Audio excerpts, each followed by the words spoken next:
Hi, need a ride? Hop on in. I'm headed to Julia's Trucking Cafe. Come on, let's go.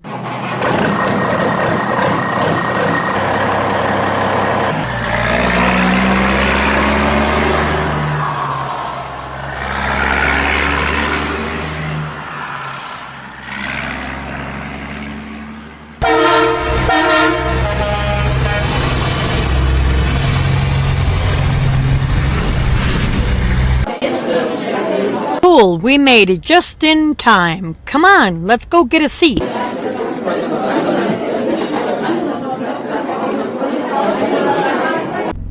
Well, hey everybody. Welcome to Julia's Trucking Cafe.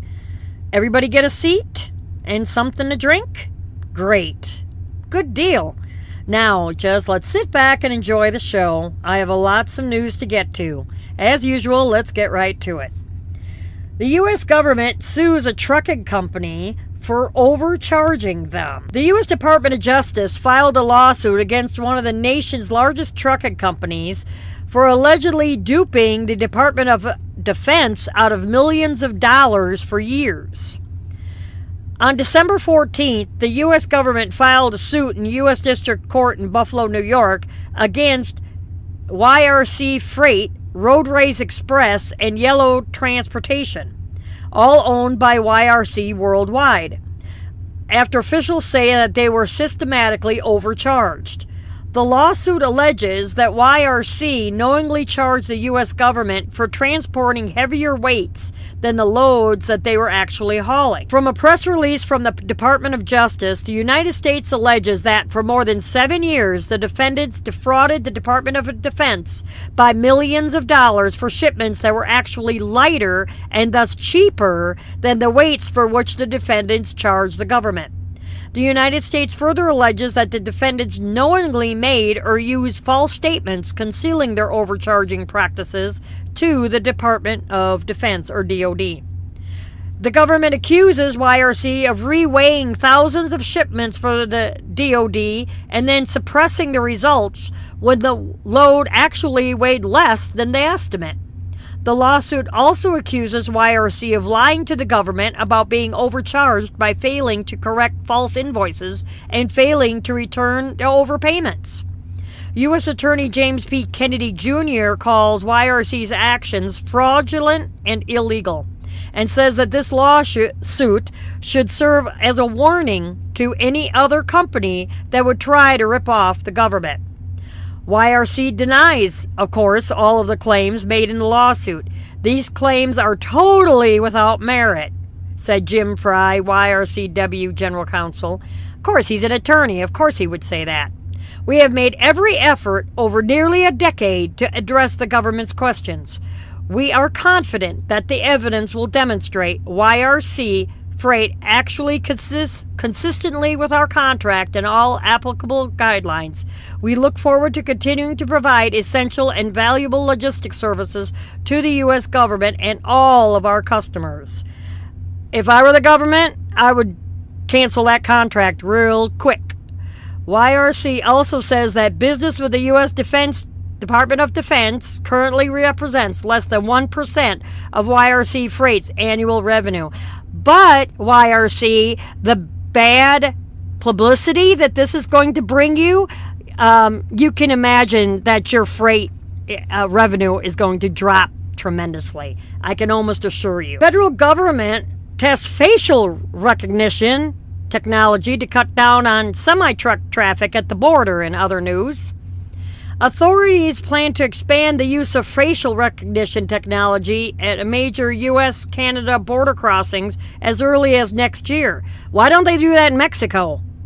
Authorities are launching a new pilot program at the U.S.-Canada border that officials hope will ease long wait times with the use of facial recognition technology.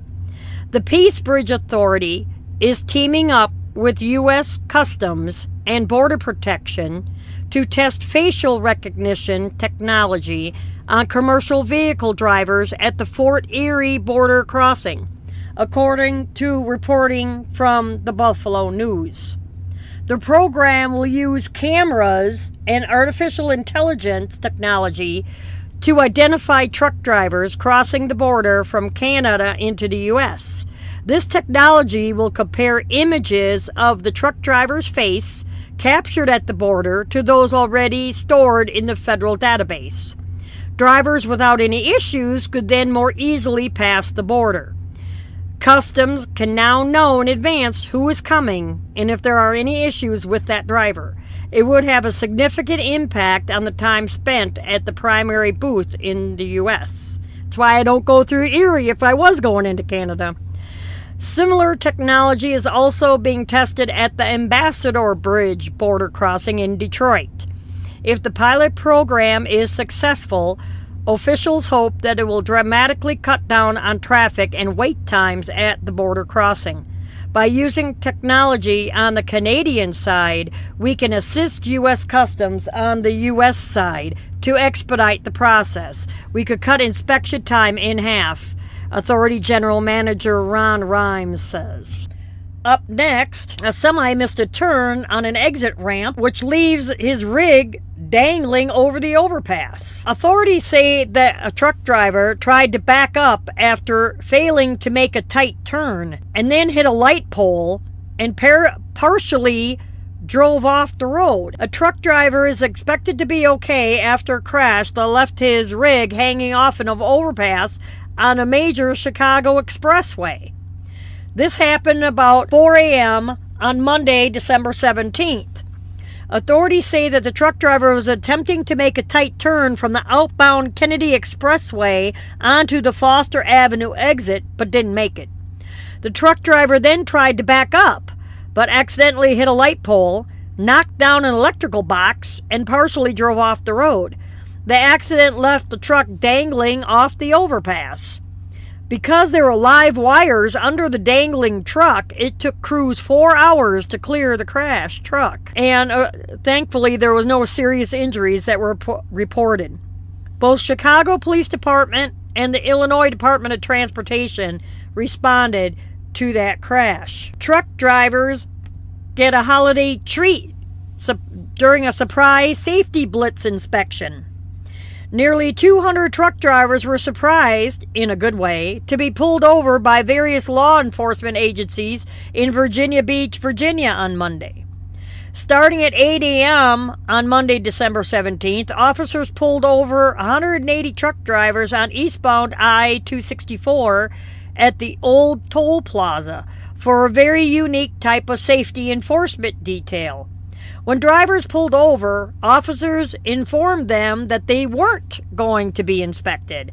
They were instead going to be treated to donuts, Chick-fil-A, and other goodies as a sign of appreciation for their safe driving. It's all a part of the 25th annual Southside Commercial Vehicle Driver Appreciation Day. According to organizers, this event is held during the busy holiday season to promote highway safety. Drive Safe Hampton Roads and other Hampton Roads law enforcement motor carrier teams come together to distribute goodies during an alternate type of roadway safety regulation stop.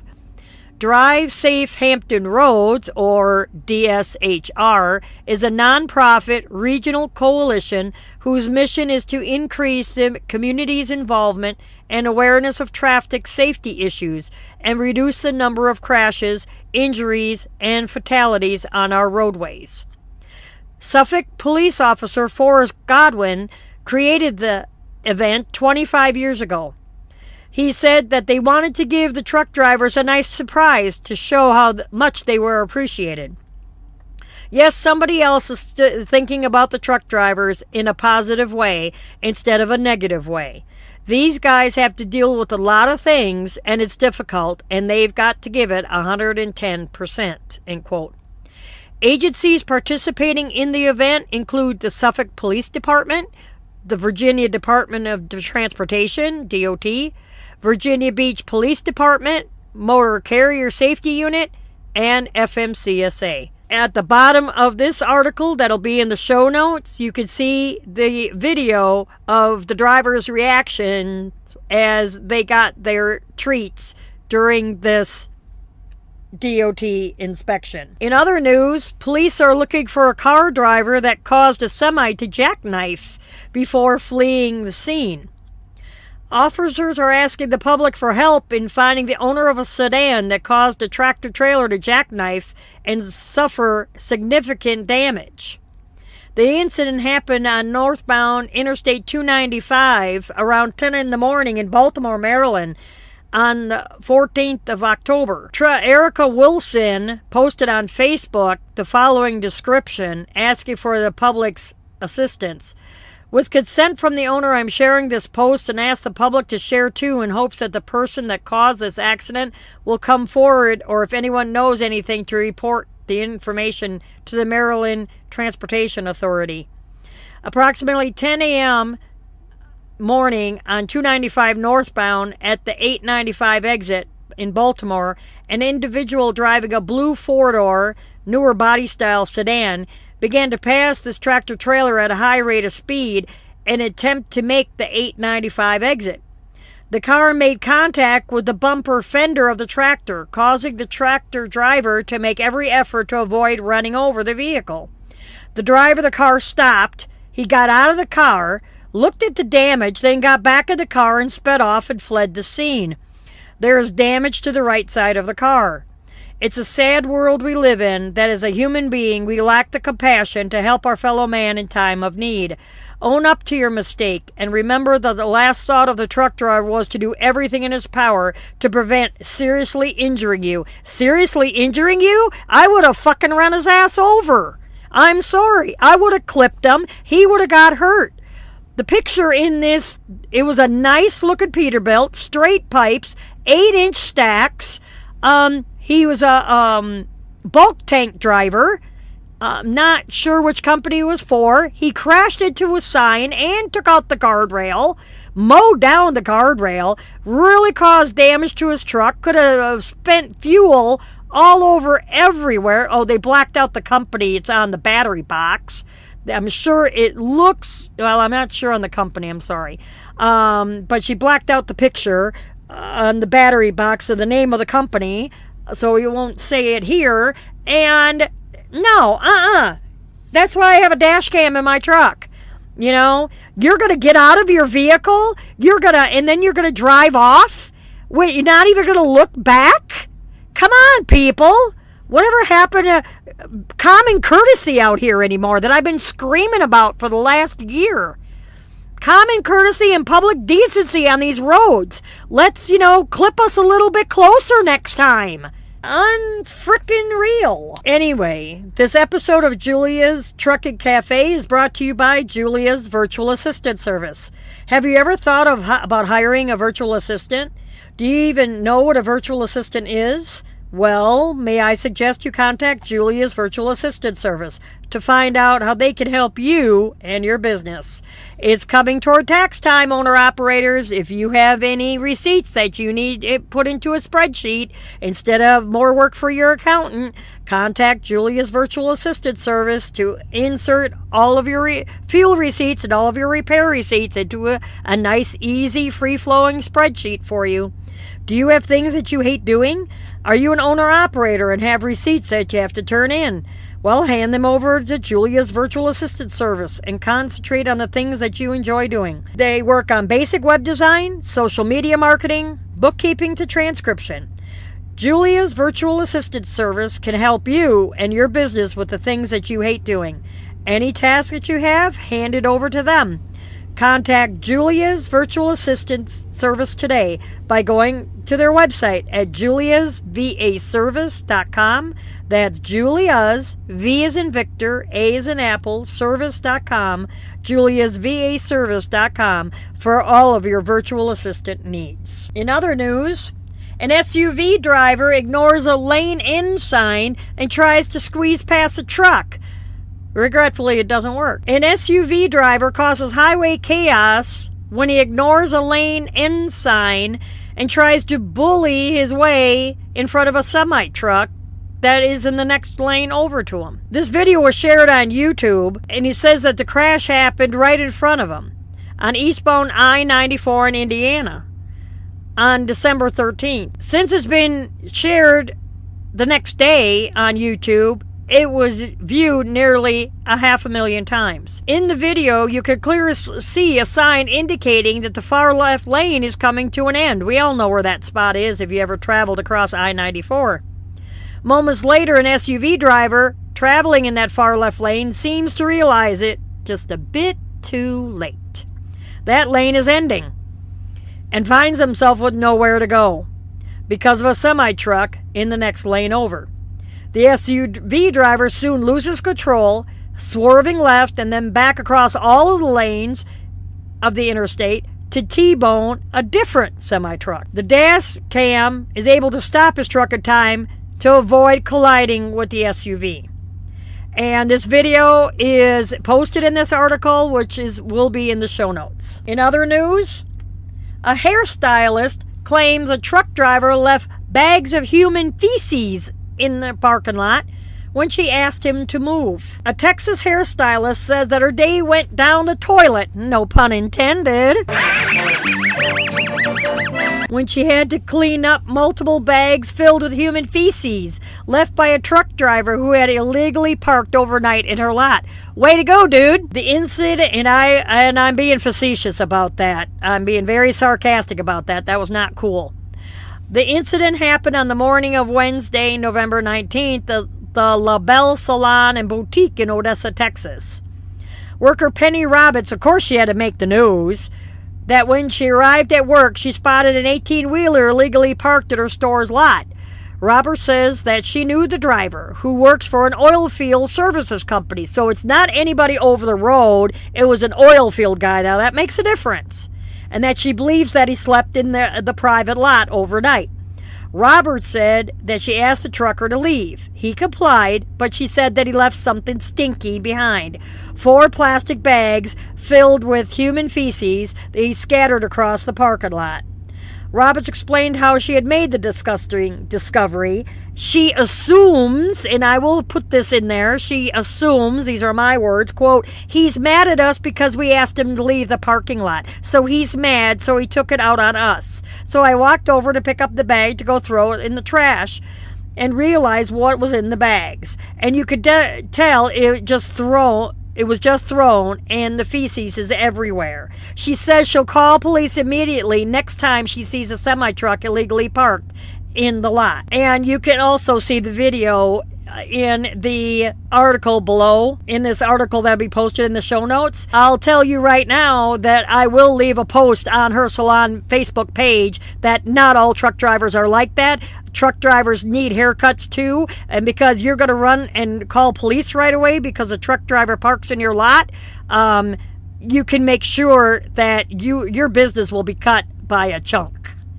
Definitely, it was wrong of the truck driver to do that, but you don't need to be running to the local TV station to broadcast what was done to you. You know, that's pretty immature as well. My personal views, my personal opinion. Up next, 5 semis involved in a fatal pileup due to extreme black ice and heavy fog. 5 tractor trailers or semis were involved in a fatal accident on Wednesday morning due to black ice and heavy fog. The incident happened on the eastbound lanes of Interstate 90 in Missoula, Montana, at about the 58-mile marker near the Tarkio interchange. According to Montana Highway Patrol, the chain reaction incident began when a flatbed truck lost control on the black ice about 5 in the morning. The truck ended up sliding on an I-90 overpass, causing the load of lumber to spill and block the roadway. The driver and the passenger in the lumber truck were not injured.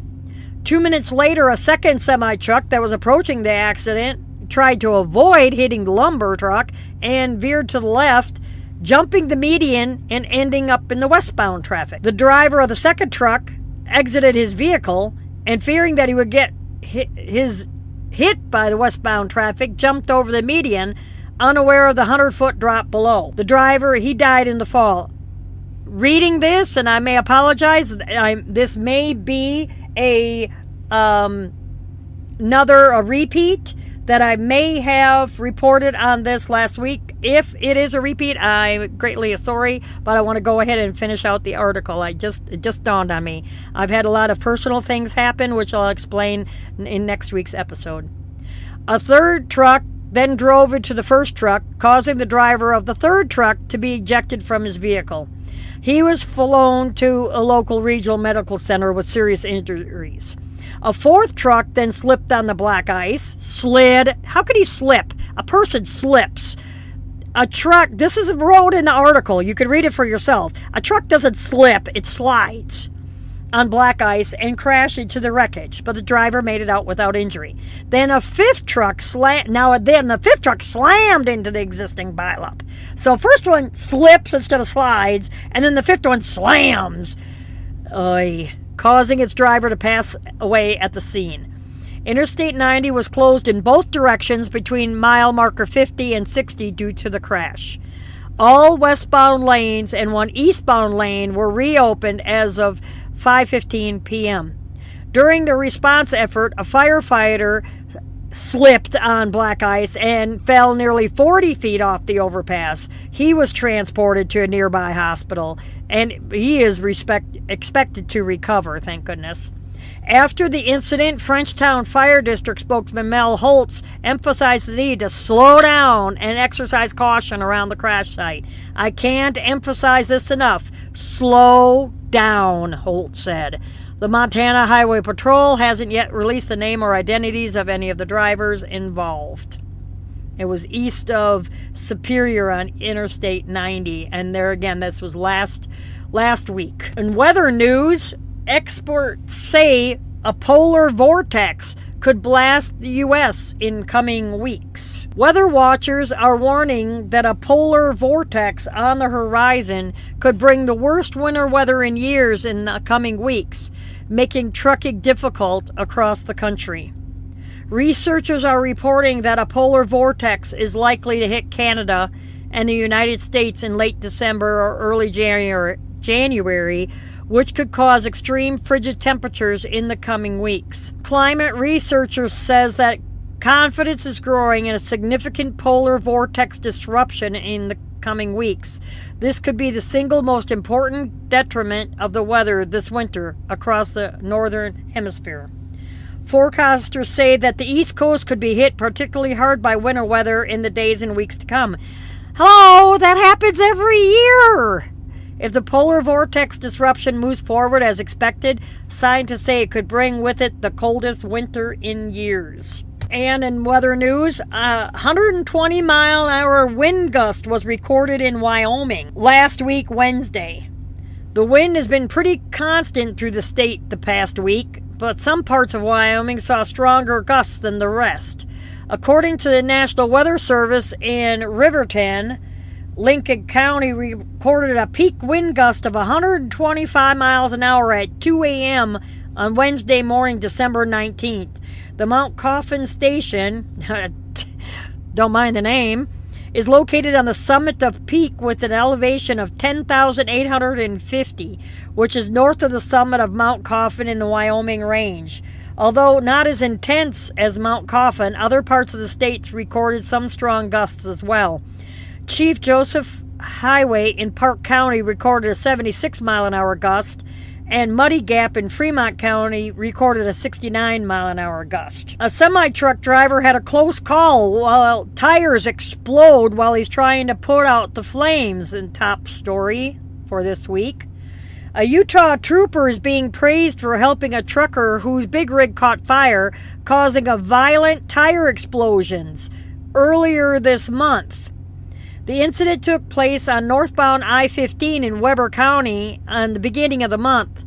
Utah Highway Trooper Jeremy McKenzie says that he was following a semi-truck on the interstate when he started to notice the smell of smoke. McKenzie soon realized that there was something very wrong with the truck traveling in front of him. There were flames coming out of the wheel hubs. I initiated my lights and siren to get him to pull over. Yeah, hello, his brakes were stuck, and they heated up so bad they caught on fire. Together, the trooper and the trucker tried to put out the fire, but McKenzie soon realized that the fire was spreading out of control. He went back to his cruiser to call for help while the truck driver continued to fight the fire with his own fire extinguisher. In alarming dash cam footage that you could see in the article that will be in the show notes, you could see the truck driver as he actually goes under the trailer to try to fight the fire. Me personally, stupid move. That's when one of the tires explodes. It was like a cannon going off, said Mackenzie. Somehow, the trucker was able to move away from the truck after the tire explosion. He collapsed on the ground. That's when a second tire exploded. They do that. It's then that Mackenzie says that he dragged the trucker away from the truck in case any more tires exploded.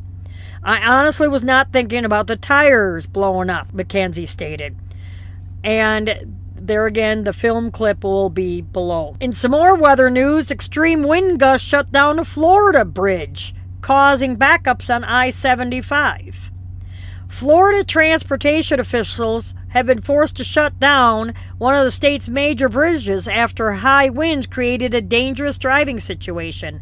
Just before 8 a.m. on Friday the 21st, right before the Christmas weekend, Florida Highway Patrol shut down the Sunshine Skyway Bridge in Tampa after wind gusts of 78 miles an hour were recorded. Typically, wind speeds of just 40 miles per hour is all it takes for officials to shut down that bridge.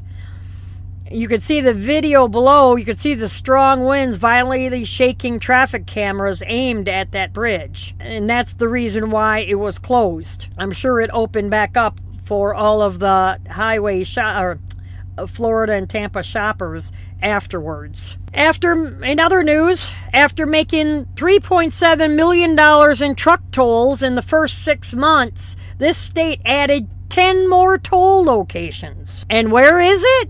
Anybody guess? Rhode Island, of course.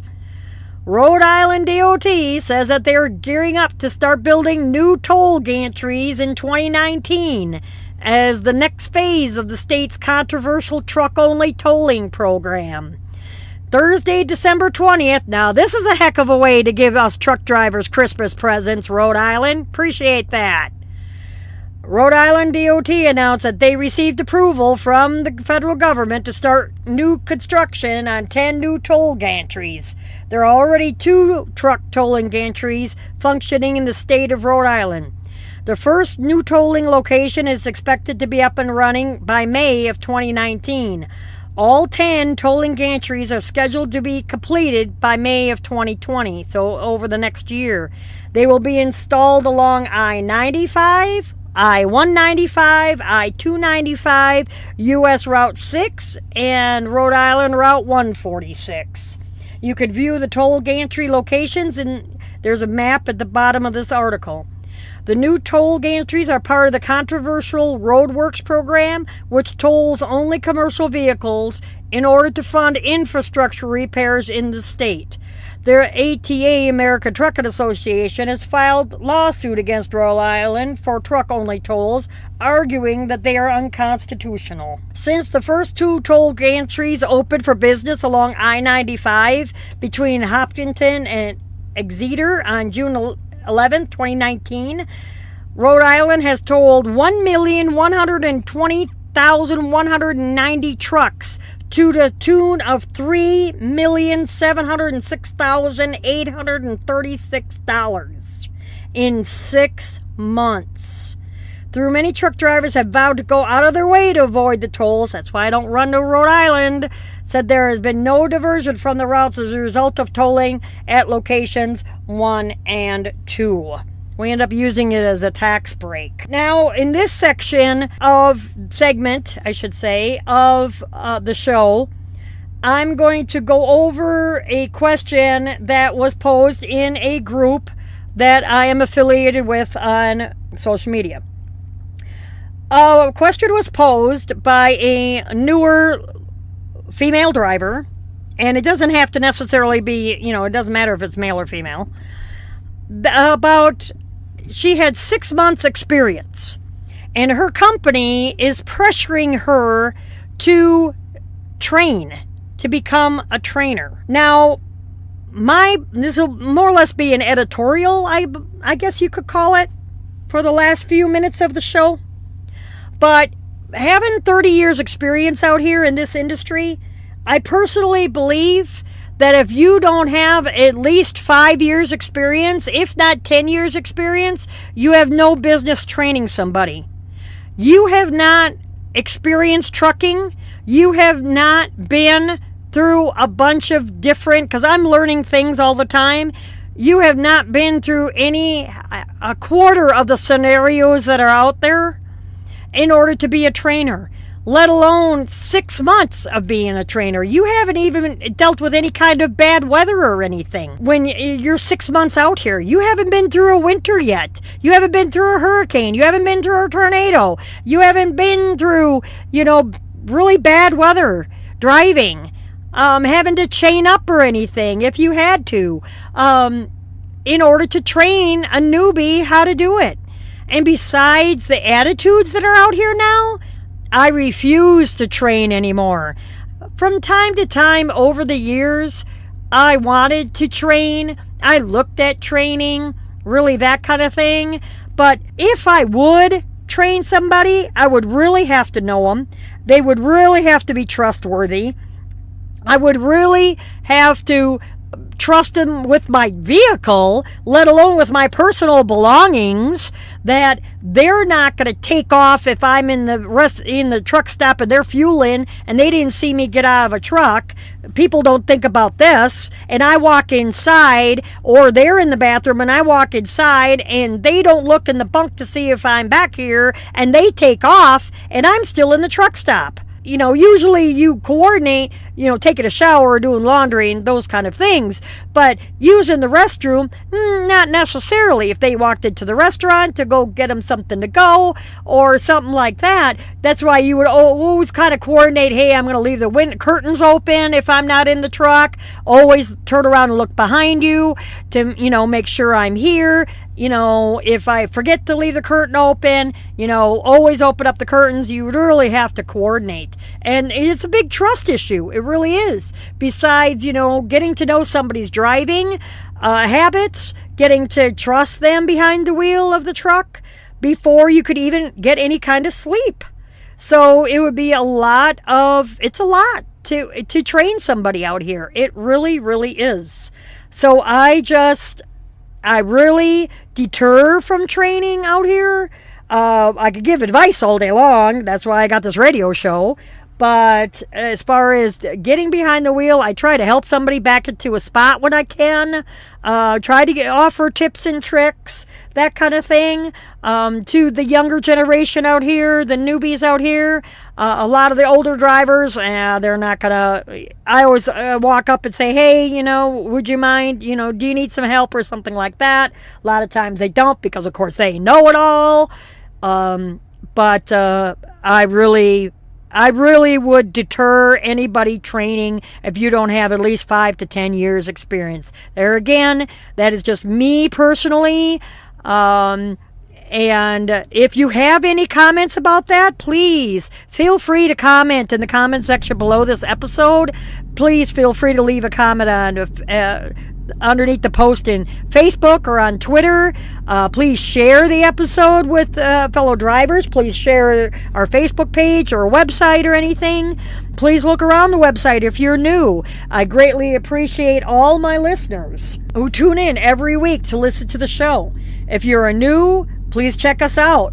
There again, I have at the bottom of every episode, I have links to other places that you could find us, where you can listen to us on your phone. You don't necessarily have to always go to the website and listen. We're on iTunes, we're on Spotify, we're on iHeartRadio. Besides Twitter and Facebook, the website is the hub of everything. You just underneath the cafe menu, you could find us. And you want to email me personally, please feel free to do that. My contact info is under the contact page. Please like us on Facebook, and don't forget to join our discussion group at Julia's Trucking Cafe Regulars. I love to share recipes on our website and videos and much more. I'm going to be working on that. I promise. But please subscribe to our email list, and I'll send you the show notes right to your inbox. This way you don't have to keep coming back to the website, which I'm glad that you do. to view the articles that I reference in every show and I talk about in every show. You could read it for yourself, that I'm not pulling your leg, I'm not jerking your chain. And if you're on our email list, if I have new and upcoming things going on in the future, you'll be one of the first ones to know about those things that are in the works. And before I forget, please feel free, like I said, to leave a comment on the bottom of any episode that you listen to. I greatly appreciate the feedback. I read each and every one of them. As long as they're clean, I'll share them. They'll be posted on the page for everybody to read and everybody to comment. I love the interaction. If you have an idea for an upcoming show, please feel free to email me. Again, my email is under the contact page on the website. So I greatly appreciate everybody listening. Thank you so much for tuning in each and every week. And I hope everybody has a very Merry Christmas. And until next time, keep the shiny side up.